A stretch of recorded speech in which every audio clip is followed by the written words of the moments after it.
மனித உடலில் இறப்பு ஏற்பட்டு, அதாவது நம்ம இறந்து போன பிறகு 4 மணி நேரம் கழித்து நம்ம உடல்ல விறைப்புத்தன்மை ஏற்பட்டு, அது 24 மணி நேரம் இருக்கும் அப்படிங்கிறது தான் ஒரு மருத்துவ கான்செப்ட்.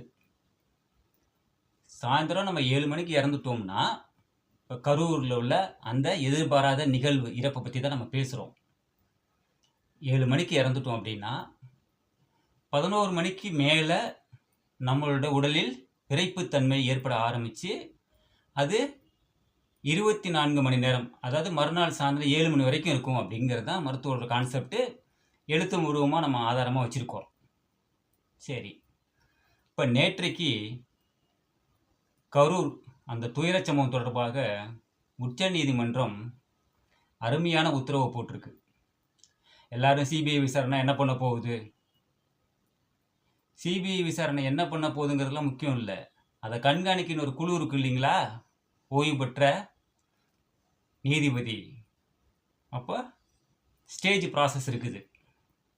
சரி, இப்போ நாம் இந்த அந்த எதிர்பாராத நிகழ்வை மட்டும் பற்றி பேசலாம். முதல்ல அன்னைக்கு நம்ம 41 பேர் இறந்ததா சொல்கிறாங்க. 41 பேர் இறந்ததை சொல்கிறாங்க ஆச்சுங்களா. 6 மணிக்கு மேலே போஸ்ட்மார்ட்டம் செய்வதில் தவறு இல்லை, அதுக்கான ப்ரொசீஜர்ஸ் இருக்குது, அவ்வளோதான். சரி, இப்போ எதுவும் வெறும் 41 பேர் சம்மந்தப்பட்டது மட்டும்தானா? இல்லைங்க, 100க்கும் மேற்பட்டோர் படுகாயம் அடைந்திருக்கிறாங்க. தனியார் மருத்துவமனையில் யாரேனும் அனுமதிக்கப்பட்டு அவர்கள் விவரம் முழுமையாக வந்ததாங்கிறது இன்னும் தெரியல. அப்போது அந்த இறந்து போன 41 நபர்களின் போஸ்ட்மார்ட்டம் ரிப்போர்ட் குறைஞ்சபட்சம் 3 பக்கம் இருக்கும். அப்படின்னா இதுவே 120 பக்கம். 100க்கும் மேற்பட்டோர் கடுமையாக பாதிக்கப்பட்டு காயங்கள் ஏற்பட்டு மருத்துவமனையில் சிகிச்சை பெற்று வீட்டுக்கு போயிருக்காங்க. இப்போ அவங்களுக்கு ஒரு 3 பக்கம் அப்படின்னா ஒரு 150 பேர் அப்படின்னா கிட்டத்தட்ட 450 பக்கம் மருத்துவ அறிக்கை மட்டும் போஸ்ட்மார்ட்டம் ரிப்போர்ட் சேர்ந்தது. இந்த 450 பக்க அறிக்கை தான் முழுமையாக படித்தாதான் துல்லியமாக சொல்ல முடியும் எப்படி இறந்தாங்கன்னு. சரிங்களா. அப்போ